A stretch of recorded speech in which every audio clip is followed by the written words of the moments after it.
Ya, como les decía anteriormente, me interesa que entiendan cómo clasificar las drogas, ¿no es cierto?, según categorías, ya, la cual tiene un fundamento obviamente detrás. Ustedes podrían a lo mejor estar, no sé, tener a lo mejor alguna diferencia respecto de que hay varios tipos o subtipos de marihuana modificadas genéticamente y probablemente algunas estimulan más que sean depresoras, pero en fin, estoy pensando en lo que entregan los textos del ministerio, ¿entienden?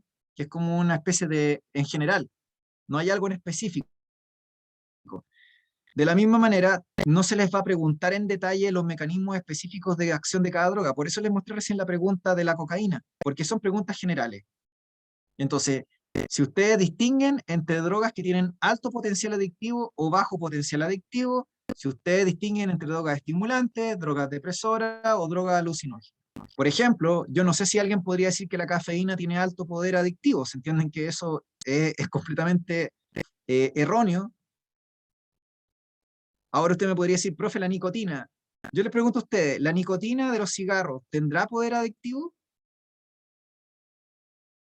Usted me podría decir, bueno, no es tanto como la cocaína. Ya, sí, puede ser, pero yo les pregunto, ¿tendrá poder adictivo? ¿Será fácil para una persona que está acostumbrada durante años a fumar cigarro, a dejar el cigarro? Si fuera tan fácil, no sé si están pensando, ¿existirían los parches de nicotina? Sí tiene, ¿no es cierto? Lo que pasa es que no es tan potente como la cocaína o como ciertas anfetaminas u otras drogas, pero tiene un cierto potencial. ¿Se entiende? Entonces, por eso les digo, ahí tienen que usar el sentido común, po. El alcohol, la misma cosa. Alguien me podría decir, el alcohol tiene un potencial adictivo. El alcohol tiene bajo potencial adictivo también, po.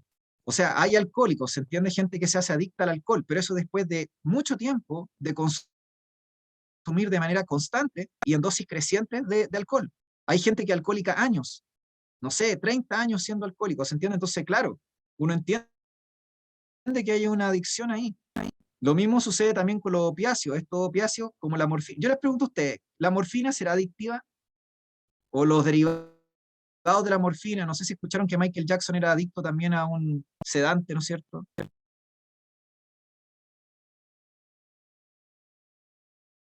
¿Cómo, de las drogas depresoras, los anestésicos, serán de alto potencial o de bajo potencial adictivo?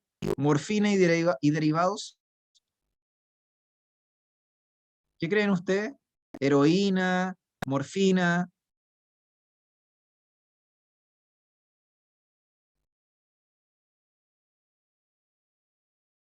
tienen alto potencial adictivo. Alto potencial adictivo. Todos los derivados de los opiáceos son tan potentes como la cocaína, o sea, tienen alto potencial adictivo. Por eso la gente que está en tratamiento con el cáncer o tratamiento con enfermedades, donde tiene que inyectarse estas sedantes, tienen que hacerlo en dosis reguladas y supervisadas por un médico, porque causan adicción. Por eso les di el caso de Michael Jackson o de algunas como celebridades que se han hecho adictas a ciertos calmantes, que tienen opiáceos o derivados de la morfina. Muy bien, ¿se fijan? Entonces, ese tipo de cosas, que es como un poco de cultura general, obviamente se las podrían preguntar así como en general, ¿de acuerdo?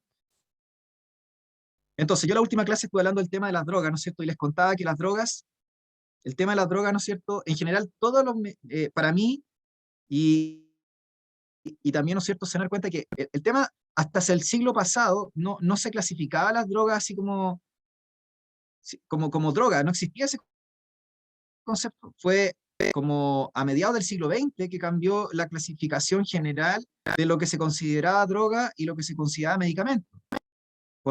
Porque antiguamente era como que todo podía ser droga, ¿entiendes?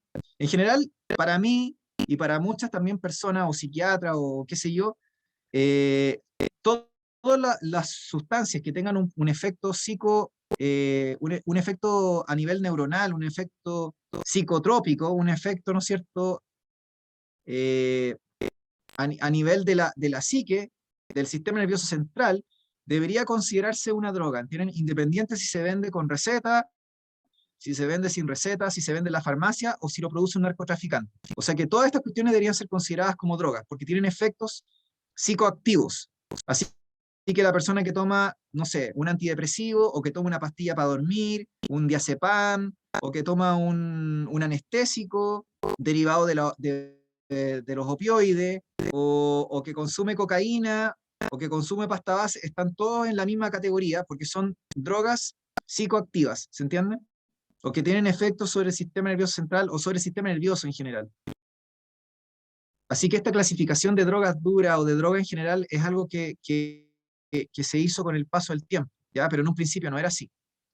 Ya, de todas maneras, como ustedes bien decían, si una persona es adicta y tiene el hábito de consumir una droga, obviamente, sobre todo si es una droga que tiene alto potencial adictivo, va a generar rápidamente dependencia y esta persona va a experimentar lo que se conoce como la tolerancia, que es el fenómeno que yo les comenté, que a medida que uno tenía consumo, uno debía ir aumentando la dosis para tener el mismo efecto previo que provocaba el consumo inicial. Entonces va aumentando la dosis. Y eso es válido para una pastilla para dormir. Así que en el fondo no estoy hablando solo de, no sé, la cocaína, estoy hablando de drogas psicoactivas. ¿Se entiende?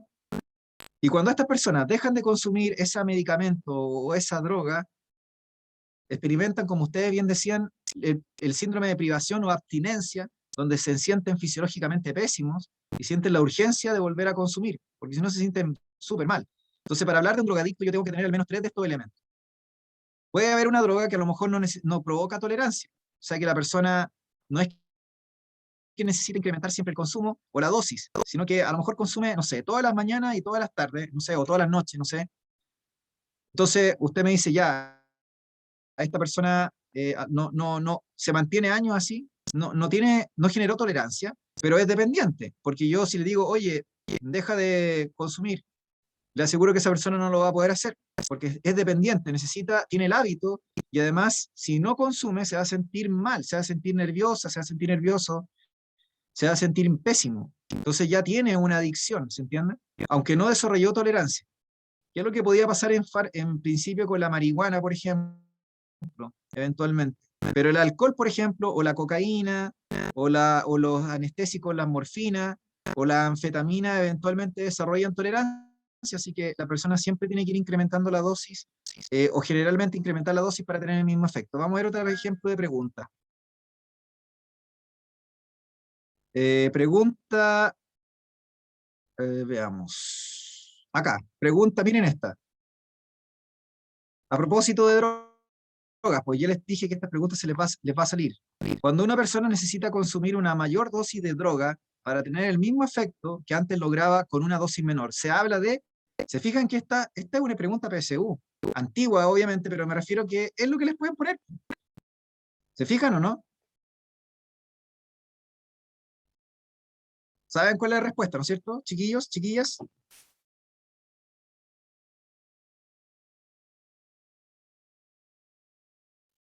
¿sí o no? La E, tolerancia, muy bien, porque es lo que le acabo de decir, lo que estábamos mostrando recién y que mencionamos en la última clase que tuvimos, la semana antepasada. Ya, a propósito de preguntas de nervioso, acá tienen una pregunta que tiene que ver con sistema nervioso autónomo. Esto yo lo pasé hace, no sé, un mes atrás cuando le hice una clase y había mucha gente, habían como veintitantas personas.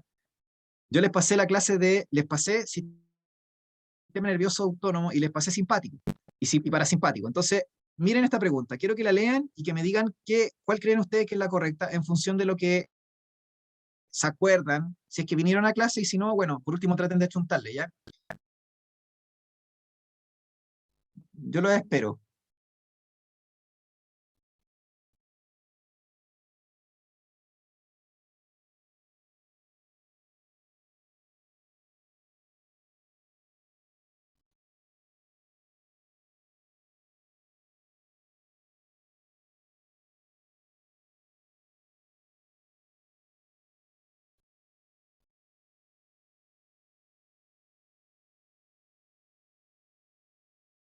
¿Cuál de las siguientes opciones corresponde a una respuesta fisiológica inmediata que tiene un individuo producto del susto que experimenta al ser casi atropellado por un automóvil? O sea, tú te enfrentas a un estrés. Entonces, hay activación del sistema nervioso autónomo, obviamente. ¿Qué cosa se activa? El simpático, porque ya les dije que el simpático es la respuesta adaptativa al estrés. Entonces, hay varias opciones. dice, aumento de la irrigación al músculo estriado, que sería el músculo esquelético para el que no lo sabe, o músculo voluntario también. Disminución de la frecuencia respiratoria.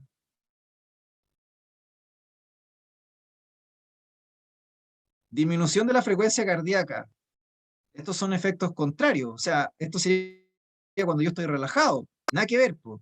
Aumento de la producción de orina. Aumento de la producción de orina. No sé si les hace sentido eso también. Aumento de la irrigación cutánea.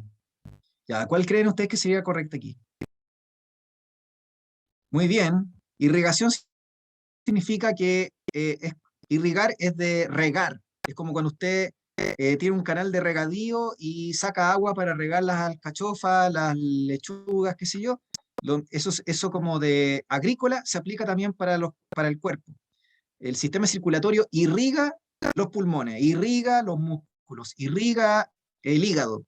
Como el sistema circulatorio en sí, las arterias que se dividen en arteriolas más chiquititas y luego en capilares, y van llevando los nutrientes a a todas las células. Súper bien. Efectivamente, la más adecuada, la B ya les dije y la C no tiene sentido que digamos eso. Aumento de la producción de orina suena como, porque si me dijera que alguien, no sé, contrajo la vejiga o a lo mejor contrajo el esfínter, no sé, pero dice aumento de la producción de orina, es como si se produjera más orina, como que no tiene sentido. Tendrían que haber hablado del esfínter o de la vejiga, pero no de producir orina, esa cuestión es un distractor. Aumento de la irrigación cutánea. Irrigación cutánea significa que aumentó la cantidad de sangre a la piel. Aumentó la cantidad de sangre a la piel.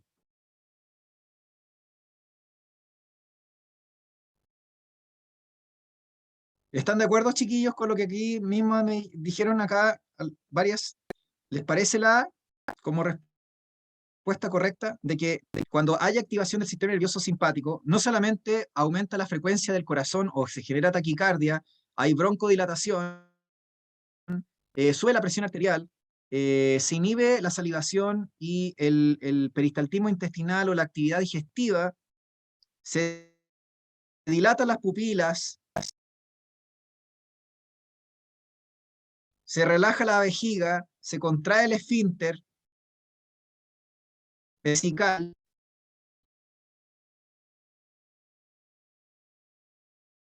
Se entiende que razonablemente sería adecuado decir que aumenta al músculo esquelético o estriado porque se supone que usted va a ser a punto de ser atropellado o perseguido por un animal o lo que usted quiera. Se supone que tenemos dos posibilidades, ataque o huida. Se supone que esa es la respuesta adaptativa al estrés. Piensen en un animal que es perseguido por un depredador, no sé, en la selva o en África. Entonces usted dice, el animal tiene que tener un mecanismo para responder frente a esa amenaza por su propia vida. Entonces, o se queda a luchar o arranca.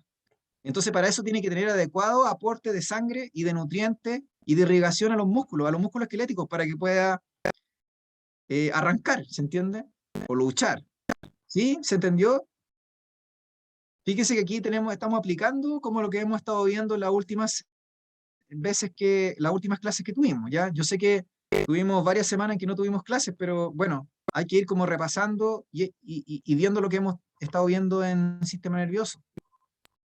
Ya, la última clase que tuve hace, no sé, hace como 2 o 3 semanas, estuvimos hablando del alcohol y en particular de la cocaína, como en específico, ¿ya? Entonces, respecto del alcohol, que es una droga depresora, las drogas depresoras en general actúan sobre un neurotransmisor depresor, un neurotransmisor inhibitorio que se llama, que forma parte de neuronas inhibitorias. Porque acuérdense que hay neuronas excitatorias que hacen sinapsis excitatoria y hay neuronas inhibitorias que hacen sinapsis inhibitoria. El ácido GABA-aminobutírico o GABA y el glutamato son los neurotransmisores que son inhibitorios a nivel del sistema nervioso central de mamíferos. En cambio, todos los otros neurotransmisores en general, como la acetilcolina o la noradrenalina en general, o la dopamina, en fin, son neurotransmisores excitatorios, o sea que se liberan por neuronas que están teniendo la acción de estimular una neurona postsináptica y de generar un potencial de acción en esa otra neurona. Al contrario, una neurona que es inhibitoria y que libera GABA o glutamato está generando una hiperpolarización de la membrana de la neurona postsináptica porque activa canales de potasio o de cloro que hacen bajar el potencial de membrana desde menos 70 milivolts, que es el potencial de reposo, a menos 90. O sea que tratan de bloquear la activación de esa neurona, de que se vuelva aún más negativo su potencial de membrana, de tal manera que no pueda propagar un potencial de acción excitatorio en caso de que nosotros estimulemos esa neurona. Y eso causa como consecuencia la depresión del sistema nervioso central, o de algunas vías del sistema nervioso central. En el caso de la cocaína y muchas drogas estimulantes, el mecanismo de acción de alguna u otra forma, de manera directa o indirecta, está involucrando a la dopamina. La dopamina es un neurotransmisor interno propio de nuestras propias neuronas, de muchas vías excitatorias, y todo lo que aumente la dopamina circulante o que entorpezca el reciclaje o la recaptación de la dopamina va a generar una hiperestimulación de la neurona postsináptica. Entonces la cocaína lo que hace en particular es bloquear los canales transportadores de dopamina, que son los encargados de sacar la dopamina de circulación. Entonces, una vez que se libera dopamina, hay que tratar de barrerlo rápidamente y de volver a meterlo y envasarlo nuevamente en la neurona presináptica. Pero si yo meto algo que bloquea eso, queda más dopamina disponible y esto comienza a hiperestimular a la neurona postsináptica. Entonces, la mayoría de las drogas estimulantes, de alguna u otra forma, aumentan la concentración de dopamina en el espacio sináptico. ¿Ya? ¿Dudas o consultas?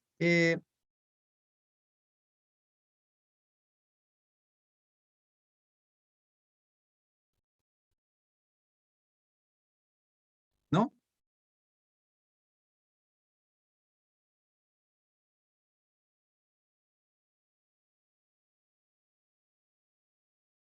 Acuérdense que las mismas sustancias que son psicoactivas y que ustedes consumen en un medicamento o que ustedes consumen a través de una planta, por ejemplo, no sé, usted me dice, la ayahuasca, estoy dando un ejemplo, alguien dice, la marihuana, el tetrahidrocannabinol, por ejemplo, o la anandamina, o alguien dice, ¿cómo se llama? No sé, una sustancia cualquiera.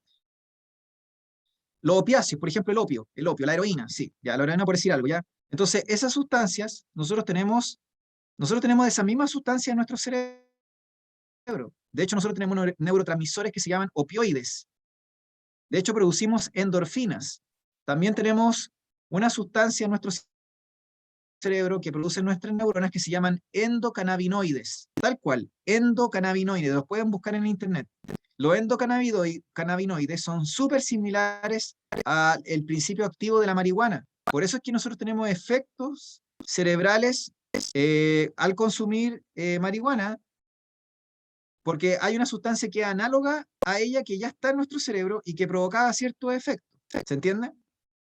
Entonces hay muchas sustancias producidas en plantas de manera natural que inducen efectos en nuestro cerebro porque las moléculas son similares o muy idénticas, muy parecidas.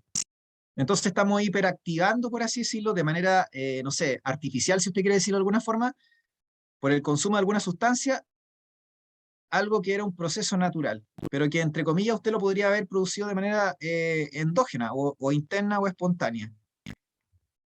Ya.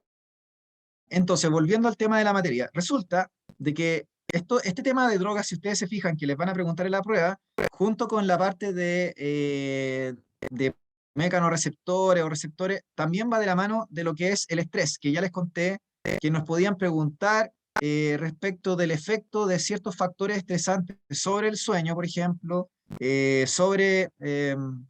sé, sobre nuestra fisiología en general. Entonces, los factores estresantes se consideran cualquier elemento que en el fondo activa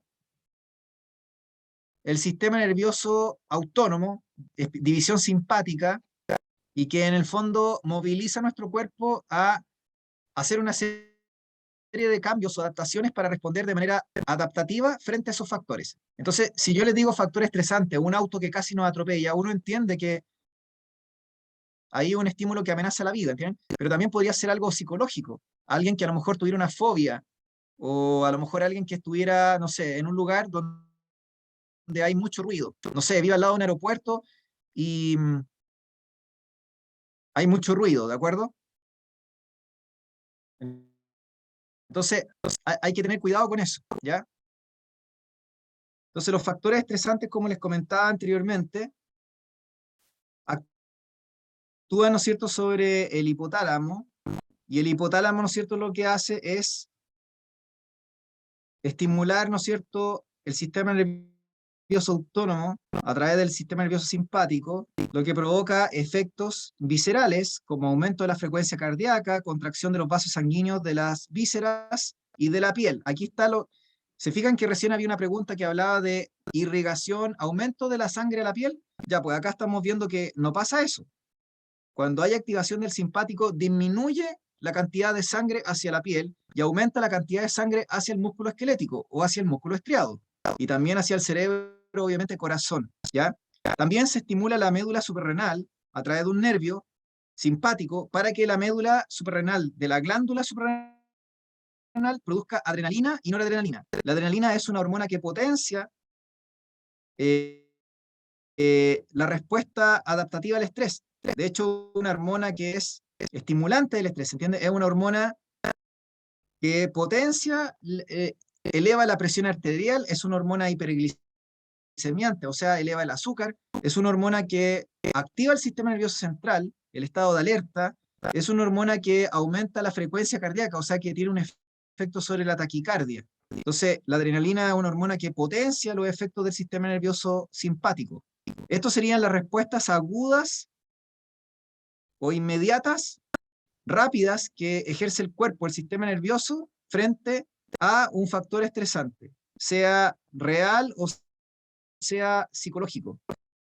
Luego, ¿no es cierto?, también se actúa sobre el sistema hormonal o endocrino, como la adenohipófisis, para que estimule a la tiroides a través de la hormona estimulante de la tiroides, el hígado a través de la hormona del crecimiento, y la corteza de la glándula suprarrenal, no la médula, sino que la corteza, para que a través de la hormona ACTH o adrenocorticotrófica, hormona adrenocorticotrófica, o corticotrofina, o corticotropina, que es la misma cosa, estimule la producción de aldosterona y cortisol. Estas hormonas ya son más bien propias de el estrés, que se podría clasificar más bien como un estrés ya tipo crónico, ¿entienden? O sea que si el factor estresante persiste en el tiempo, debería aumentar a largo plazo, digamos, o a mediano plazo, el cortisol. Si yo me enfrento a un estrés agudo, yo igual puedo producir cortisol, ¿entienden? Pero es un efecto temporal. Pero si yo estoy sometido constantemente a estrés, lo que va a ocurrir es que quizás no va a ser tan potente la respuesta simpática ya, pero esta respuesta endocrina va a ser la que va a ir predominando en la fase crónica o en la respuesta crónica frente a un estrés. Entonces la aldosterona, fíjense que lo que hace es retener agua, retener sodio y retener agua, mientras que el cortisol lo que hace es estimular la degradación de proteínas, la gluconeogénesis, que es la formación de glucosa a partir de proteínas, y también tiene efectos antiinflamatorios. Y tiene sentido, porque estamos hablando de un potencial estímulo que amenaza la vida. En condiciones normales, no sé, piensen en un animal que es perseguido por un depredador, no una vez, sino a lo mejor varias veces, no lo sé. Entonces, este animal, claro que tiene que tener un método para, por si acaso recibe daño, ¿no es cierto? O tiene alguna pérdida de sangre, no sé, o tiene que tener un mecanismo, ¿no es cierto?, para ayudar a reducir la inflamación de las heridas que pueda tener. Se fijan que, en el fondo, todo este sistema lo que va destinado es a aumentar la glucosa circulante para que se nutra de manera adecuada a los músculos y los músculos puedan responder y contraerse rápidamente frente a un peligro. No sé si quedó claro, chiquillos, chiquillas.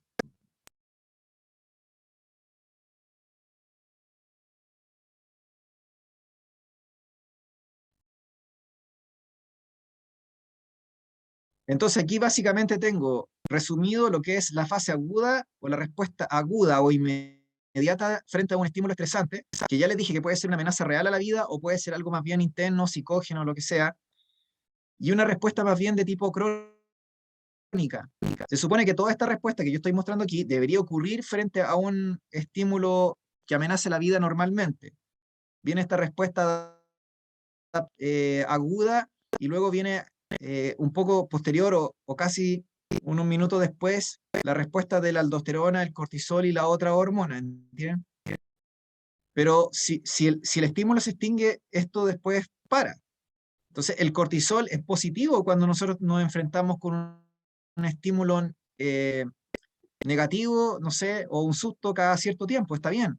Es una respuesta normal, como les dije. El problema es cuando se vuelve crónico y persistente un factor estresante, como ya les dije, que una persona la priven de sueño, o que una persona esté sometida a ruido constante, o que vive en un hogar donde hay violencia intrafamiliar. Entonces tenemos, ¿no es cierto?, que la respuesta se cronifica y empiezan a aumentar estas hormonas en sí, y estas hormonas tienen consecuencias negativas. Fíjense lo que está pasando aquí. Primero, usted va a desarrollar síntomas de prediabetes, porque va a empezar a elevar la glicemia producto del estrés crónico que usted sufre. Por otra parte, se va a empezar a enfermar más seguido. Y usted me dice, ¿por qué, profe? Porque resulta que el cortisol tiene efectos inmunosupresores. El cortisol tiene efectos inmunosupresores. Se supone que eso está bien cuando usted se enfrenta temporalmente a un peligro, pero no es a largo plazo. Si a largo plazo usted tiene inmunosupresión porque el cortisol está muy elevado, va a tener problemas, va a pasar enferma de resfriado, se va a enfermar más fácilmente. Más encima va a retener agua. O sea que va a aumentar su presión arterial, se va a volver hipertensa, de tanta rabia que pasa todos los días. ¿Se fijan? Que una persona que sufre mucho estrés crónico y persistente termina hipertenso, diabético y además enfermándose más frecuentemente. Se vuelve más susceptible al cáncer, ¿entienden? Lo más probable es que la gente que sufre de estrés crónico pueda tener la activación de un cáncer con mucha más facilidad que una persona que tiene un estilo de vida saludable, ¿se entiende? ¿Se entiende por qué la gente, y esto ustedes lo deben saber, por qué es tan negativo el estrés, po? ¿Se entiende?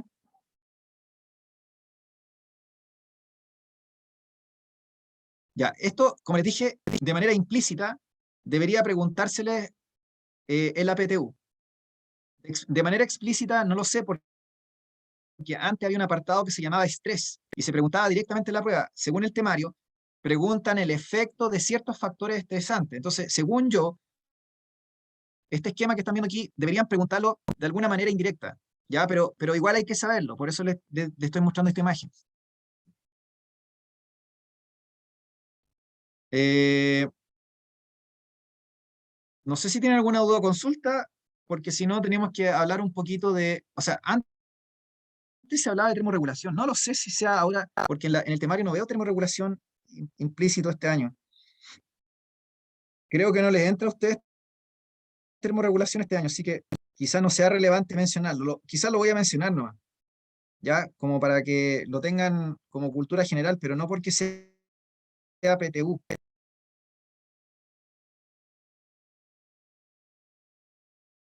Dejen ver. Según el temario, como les dije, entra regulación neuroendocrina frente a los cambios del medio ambiente, o sea, súper genérico lo que dice la PTU en mención. Bueno, del sistema nervioso ya lo hablamos, todo lo que pasamos, sinapsis, arco reflejo, respuesta refleja, receptores.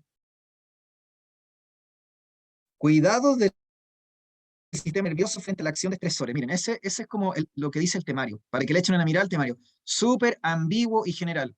Esto es lo que da rabia, que no especificaron bien, sino que lo dejaron como muy abierto, ¿se entiende? Bueno, efectos de sustancias químicas sobre el sistema nervioso central, y ahí están las drogas, tetrohidrocannabinol, el alcohol, la nicotina, la cafeína, o sea, drogas, en el fondo. Esto es lo que están preguntando, que ya lo vimos. Características generales de las barreras defensivas del cuerpo humano. Eso ya es inmunidad. Eso lo tenemos que ver ya más adelante, pero no mencionan termorregulación. Se los voy a mencionar solo en términos generales, ¿ya? Porque se supone que esto entraba hasta el año pasado. Entonces, como no sale mencionado en el temario, directamente se los voy a mencionar aquí solo como para que lo tengan en relación a esto de los factores estresantes, ¿ya? que sería esta imagen. Así que voy a hacer un corte de la materia. Ya, chiquillas, antiguamente se preguntaba, chiquillos, se preguntaba lo que era termorregulación. Y esto se preguntaba porque tiene que ver con homeostasis y tiene que ver con cómo mantenemos el calor en el cuerpo. Entonces, una cosa es la homeostasia de la glicemia, o sea, de la concentración de glucosa en la sangre, que lo tienen que saber todos y todas. Otro es el tema de la homeostasia de las hormonas sexuales, que lo vimos en común, que tienen que también saberlo todos y todas. Y otro es el tema del estrés, o sea, la homeostasia, o cómo se mantiene la homeostasia frente al estrés, frente a los factores estresantes, como les dije, un peligro, un agente que amenaza la vida, o puede ser también algo que sea más bien psicológico, ¿ya? Entonces, el frío y el calor se consideran factores estresantes también.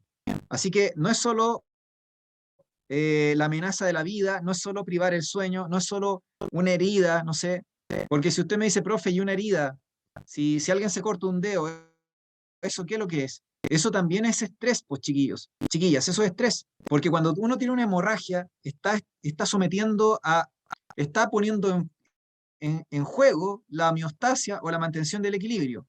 Si se fija en el tema de la pérdida de la sangre o de las heridas con hemorragia, eso se preguntaba antes en la antigua PSU y ahora no sale en el temario, así que por eso mismo no se los paso, pues si no se los pasaría y les pasaría riñón y toda esa cuestión, ¿ya? Pero esto sí lo quiero mencionar, como para que lo tengan presente por si acaso y como cultura general también. Entonces, la temperatura se considera un factor estresante, porque si hace mucho calor o mucho frío, amenazamos la homeostasia.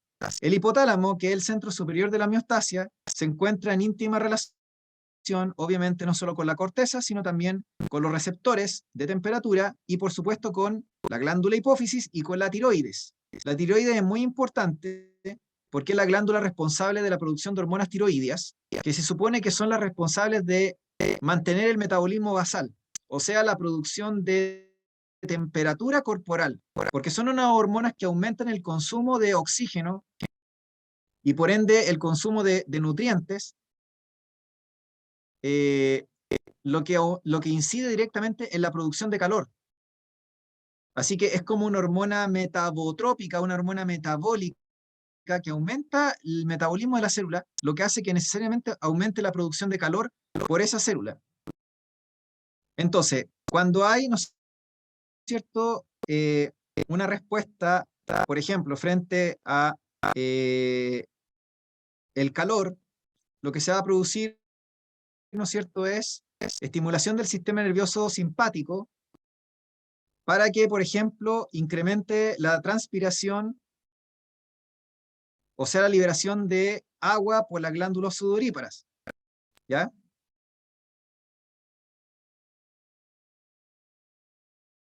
También, ¿no es cierto?, se va a provocar una contracción, ¿no es cierto?, de las arteriolas de la piel. ¿Se acuerdan que dijimos que cuando uno se enfrenta a una situación de peligro, decimos que la sangre se trata de dirigir hacia los órganos más importantes, que son el cerebro, corazón y los músculos? Pero la piel como que da un poco lo mismo. La piel es importante, pero se puede sacrificar por la situación de peligro que estamos viviendo, ¿se entiende? Entonces la contracción o vasocontracción de capilares de la piel o de las arteriolas de la piel sería un efecto simpático. ¿Se fijan? Un efecto simpático. Además, se supone que si nosotros, ¿no es cierto?, estamos, ¿no es cierto?, frente a una situación, eh, como les dije, estresante, nosotros vamos a tener que también tener una respuesta respecto a de las glándulas como la tiroides o la suprarrenal. Esto se entiende mejor con el frío, ¿ya? Entonces, por ejemplo, supóngase que alguien se enfrenta al frío. Si alguien se enfrenta al frío, se supone que deberíamos aumentar la cantidad de hormonas tiroideas para que la glándula tiroides libere la hormona tiroidea y aumente la actividad metabólica del cuerpo, de tal manera que suba la temperatura. También vamos a estimular a la glándula suprarrenal para que libere adrenalina, la cual es una hormona que ya les dije que está asociada al estrés, y esta hormona tiene como efecto también aumentar el metabolismo y ser una hormona que además tiene efecto hiperglicemiante, ¿ya?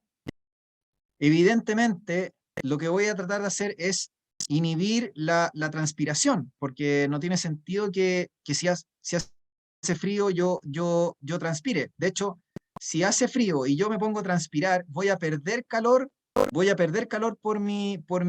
el agua que yo estoy botando. Porque el agua absorbe calor, entonces no conviene que ustedes transpiren cuando hace frío. Uno transpira cuando hace calor, pero no cuando hace frío, ¿entienden? Entonces, la respuesta frente al frío debería ser que las glándulas dejan de liberar agua. Por lo tanto, se retiene el agua y se retiene el calor en el cuerpo. No se pierde calor, ¿se entiende? Y por otra parte, como hace frío, nosotros entendemos que hay que contraer las arteriolas de la piel, que es como lo que yo les contaba que sucedía cuando uno se enfrenta a una situación de peligro, que hay vasoconstricción. Y ahí se entendió mejor. No sé si me siguen la idea, que si hace frío, inhibimos las glándulas sudoríparas, activamos la suprarrenal para producir adrenalina, las glándulas tiroides producen hormonas tiroideas y contraemos las arteriolas de la piel para evitar la pérdida de calor. ¿Se fijan? Y además vamos a hacer que el músculo esquelético tenga como escalofrío, o sea, como temblores involuntarios, uno se pone a temblar, ¿entienden? Para generar calor. ¿Ya? Ahora, yo tendría que pensar al revés. Si hace calor, si hace un exceso de calor, yo debería suponer que lo que va a ocurrir es que voy a activar a las glándulas sudoríparas para que liberen agua. No para que retengan el calor y retengan el agua, sino que para que liberen agua. La transpiración se va a transformar en un mecanismo de liberar calor, porque hay exceso de calor, entonces tenemos que deshacernos del exceso de calor de nuestro cuerpo. Voy a dilatar las arteriolas de la piel para que el calor salga hacia afuera de nuestro cuerpo. Entonces, irradiamos calor hacia afuera porque hace tanto calor que tenemos que deshacernos del calor que tenemos nosotros. Por supuesto que voy a suprimir la actividad de la glándula suprarrenal porque ya no necesito más calor. No voy a producir adrenalina si hace mucho calor, así que ¿para qué voy a producir adrenalina? Y también voy a disminuir la actividad de la glándula tiroides para disminuir mi metabolismo, porque hace mucho calor. No sé si se entiende, chiquillos. Chiquillas, ¿se entendió un poquito? Veamos algunas preguntas de ejemplo de esto. Ya veamos. A ver. Ya. Miren, esta pregunta habla un poco del estrés, ¿ya? Como ya les dije, el estrés se preguntaba históricamente antes en la antigua PSU. Se supone que ahora van a preguntar estrés asociado a, no sé, decía traumatismo, decía falta de sueño, decía etcétera. O sea, súper sospechoso, ¿ya? Súper sospechoso como lo plantea el temario Demre. Entonces yo asumo que van a seguir preguntando este tipo de cosas, ¿entienden? Porque son muy ambiguos. Ya, entonces vamos con la pregunta. Dice, en un ser humano sometido a una situación de estrés agudo, el aumento de la frecuencia cardíaca se debe fundamentalmente a... Fíjense que aquí estamos integrando lo que yo les mostré en una imagen, hace un rato atrás, hace unos 10 minutos atrás. Dice, A, la descarga de cortisol desde la corteza adrenal. Efectivamente, el cortisol se descarga desde la corteza adrenal, pero yo les dije que eso se vinculaba, puede ocurrir frente a una situación de estrés agudo, ¿sí? Yo les dije que podía ocurrir, solo que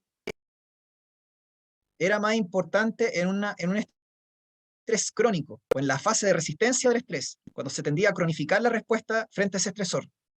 De todas formas, aunque alguien me dijera, sí, estamos de acuerdo, profe, en algún momento dijimos que el cortisol tenía que ver con el corazón. En algún momento yo les dije, chiquillo, el cortisol producido por la glándula suprarrenal hace que nuestro corazón lata a todo chancho, a todo nivel. ¿Alguna vez dije eso? ¿O lo leyeron ustedes en alguna parte o en algún libro o en las imágenes que les mostré? ¿Salía eso o no? Chiquillas,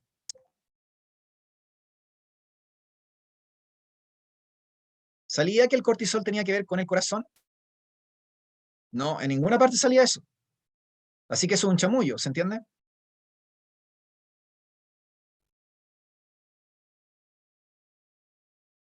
Se fijan que por eso es que hay que saber esto del estrés, entenderlo, porque como les dije, antiguamente la PSU como que hablaba, el temario PSU antiguo, si ustedes comparan un temario de la prueba de admisión 2000 2019 o 2018 o incluso 2020 es mucho más clara y precisa en los contenidos.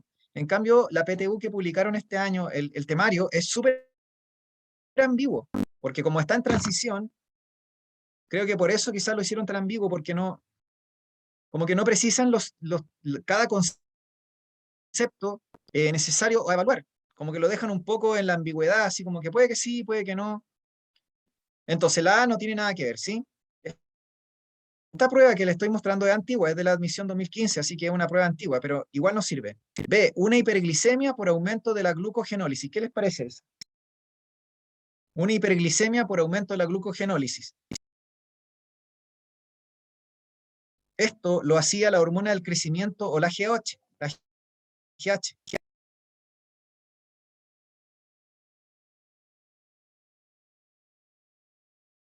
Pero no tiene nada que ver con el corazón tampoco, nuevamente. El hígado, ¿no es cierto?, tenía que ver con el aumento de la glucogenólisis, o sea, se degradaba el glucógeno. La hormona del crecimiento tiene un rol hiperglicemiante. Fíjense que aquí estoy diciendo varias cosas importantes. ¿Se acuerdan cuando yo les pasé insulina y glucagón en común? ¿Hayan venido o no a clase? Yo les conté que el glucagón era una hormona del ayuno y que era la hormona que provocaba un efecto hiperglicemiante, o sea, que elevaba la glicemia cuando uno no estaba comiendo. Resulta de que cuando yo les paso estrés a ustedes, sale que la adrenalina es una hormona hiperglicemiante. Se los dije de hecho yo, aunque no sale acá. Más encima, el cortisol, que es la hormona del estrés, de la fase de resistencia del estrés o del estrés crónico, también es una hormona hiperglicemiante. Por eso les dije que una persona con estrés crónico podía transformarse en diabético. Por otra parte, la hormona del crecimiento, o GH, también es hiperglicemiante porque estimula la degradación de glucógeno del hígado. O sea que el glucógeno, que es un azúcar de reserva, se degrada y libera glucosa a la sangre. Y por último tenemos las hormonas tiroides que además también son hiperglicemiantes. O sea que tenemos un montón de hormonas hiperglicemiantes. Tiroideas del crecimiento, cortisol y adrenalina. Aparte de el glucagón, ¿se fijan? Entonces una persona de mención tiene que saber eso. Una persona de común no es tan necesario saber eso, pero ustedes que van a dar mención tienen que saber esto súper bien.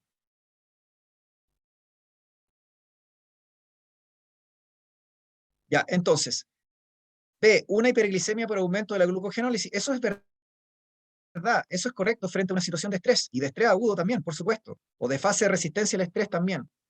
Pero no tiene que ver con la frecuencia cardíaca, ¿se entiende? Nuevamente, la pregunta aquí es el aumento de la frecuencia cardíaca. El aumento de la frecuencia cardíaca es por estimulación del sistema nervioso simpático, de un nervio, o por efecto de la adrenalina. Pero hiperglicemia por aumento de glucogenólisis, nada que ver. C, la liberación de catecolamina desde la médula adrenal. Ya, alguien me podría decir, ah, sí, esto me parece que tiene sentido, profe. Ya, sí, catecolamina y adrenalina. Claro que eso va a ser adecuado y tendría relación, pero hay que buscar si mencionan el nervio, porque el nervio es más rápido que la liberación de adrenalina. Recuerden que la adrenalina potencia lo que hizo el sistema nervioso. El sistema nervioso fue lo primero que hizo que mi corazón empezara a latir. Luego se libera adrenalina durante la fase aguda para que se potencie la taquicardia, sobre todo si persiste el estímulo estresante. Ya, D, impulso nervioso desde la corteza. Ya, aquí la embarra porque dice corteza motora. La corteza motora es la corteza voluntaria que se encuentra en el lóbulo frontal. Yo les pasé esa materia en clase a ustedes y les dije que la corteza motora controla los movimientos voluntarios. No tiene nada que ver el corazón aquí. La respuesta del sistema nervioso autónomo o la respuesta al estrés no es de la corteza. Es una respuesta que es bajo la corteza. Involucra al tronco encéfalo y el sistema nervioso autónomo. ¿Se entiende? División simpática. No es una respuesta consciente, porque es instantánea, ¿se entiende? Entonces, la D está pésima, porque si hubiera dicho impulsos nerviosos desde el tronco encéfalo, ahí les creo. Pero dice de la corteza motora, que se refiere a la parte voluntaria, de donde nacen nuestras respuestas voluntarias y nuestros movimientos. que controla los músculos voluntarios, el músculo estriado o esquelético. No el corazón, que el músculo cardíaco es involuntario y el músculo visceral también es involuntario. El liso de los intestinos, del útero, de las arterias, todo eso es involuntario. La liberación de acetilcolina en la unión neuromuscular. La acetilcolina, les dije que era un neurotransmisor excitatorio del sistema nervioso parasimpático. Entonces yo les dije, apréndanse que el simpático se asocia a noradrenalina y el parasimpático se asocia a acetilcolina. Entonces yo entiendo que esta pregunta, fíjense que igual es como que está difícil en el sentido que igual involucra harto contenido, ¿ya? Ya, en fin, ¿cuál creen ustedes que sería la respuesta correcta después de todo lo que les he dicho? Yo sé que no estaba fácil, esta pregunta de este año cuando salió no estaba tan fácil dentro de todo, ¿ya? ¿Ya cuál sería, chiquillas? Teníamos dos opciones, el nervio del sistema nervioso simpático o la adrenalina, que es una catecolamina, que se produce en la médula de la glándula suprarrenal. Por lo tanto, la respuesta correcta sería la alternativa C. ¿Se fijan? Chiquillas, usted me dice, pero profe, yo no sabía que la adrenalina era una catecolamina. ¿Cuán? Ya, ahora le informo que la adrenalina y la noradrenalina son catecolaminas. Catecolaminas.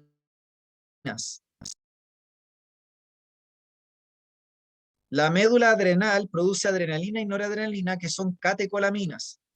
Entonces, claro, la persona que este año se enfrentó con esta pregunta habría sido más fácil si le hubiéramos puesto la liberación de adrenalina, pero fíjense que el que hizo esta pregunta fue malvado.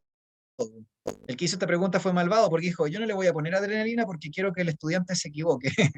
¿Se fijan?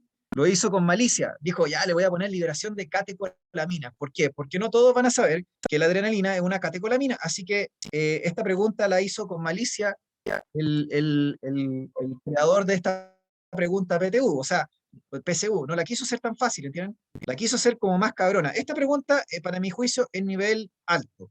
Es de mención, pero es de nivel alto, porque involucraba que el estudiante, la estudiante o el estudiante tenía que saber bien la materia de mención, de estrés y de sistema nervioso simpático. O sea, no podía saberlo así más o menos, ¿entienden? Tenía que saberlo bien. Sí, pues yo le he contado y a ustedes les vengo diciendo desde el principio que hay preguntas que son diablos. ¿Se acuerdan que les dibujo un diablito? Les dibujaba un diablillo a ustedes, ¿no es cierto? Cuando encontrábamos una pregunta que era como un poco con malicia. ¿Se acuerdan que yo en química también les hacía eso? Entonces, les dibujaba siempre este monito. ¿Se acuerdan? ¿Sí? Pregunta diablillo, porque son preguntas que tienen un nivel de complejidad un poco mayor a la media y lo hacen de adrede para perjudicar a los estudiantes. ¿O para qué? Para filtrar el puntaje, los puntajes que vayan a ir subiendo sobre 700 puntos, porque empiezan a desgranar el choclo. Po. Quieren que la mayoría saque sobre 500 o cerquen a 550 el promedio, pero de ahí, cuando el alumno empieza a avanzar en preguntas correctas, tienen que empezar a hacer un filtro, tienen que empezar a guillotinar a los alumnos. De alguna forma, los alumnos que son más buenos tienen que ir quedando solo un porcentaje mínimo de la población. Los que hicieron preu, los que vienen de un mejor colegio. Entonces ahí comienzan a poner estas preguntas filtro, que ya tienen un nivel de dificultad ya mayor. Ya les dije que en común a veces colocan una o dos. En mención es donde se les carga la mano. Ahí colocan, ¿no es cierto?, mayor cantidad de estas preguntas.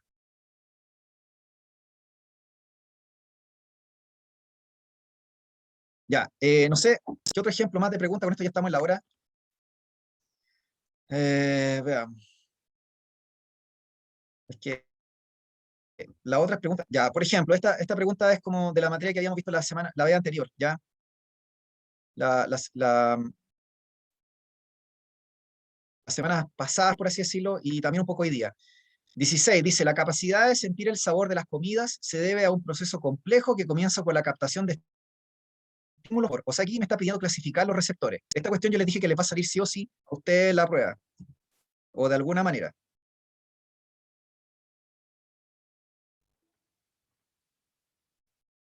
Chuta, se me perdió, espérense. No sé qué pasó, se me fue.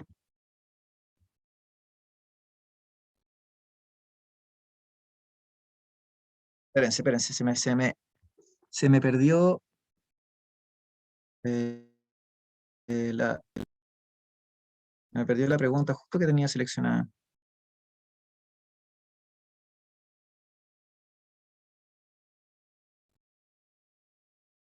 Ya, aquí está, perdón. Ahora sí. Ya al tiro veo el chat lo que pusieron, ¿ya?